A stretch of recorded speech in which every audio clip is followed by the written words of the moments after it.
এখন রাত্রি 9:30 বাজে। আর এই 5-6 দিনের অপেক্ষার পরে আজকে 3টে ফুল ফুটেছে। কি অপূর্ব লাগছে দেখুন।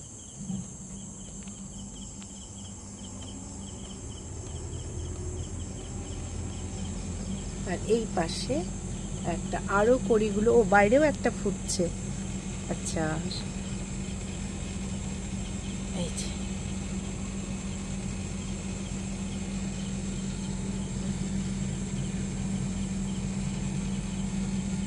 আজকে তাড়াতাড়ি ফুলগুলো ফুটে গেছে।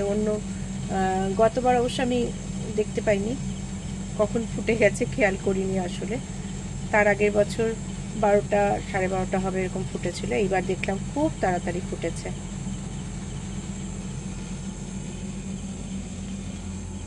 আর খুব সুন্দর মিষ্টি একটা গন্ধ চারপাশে।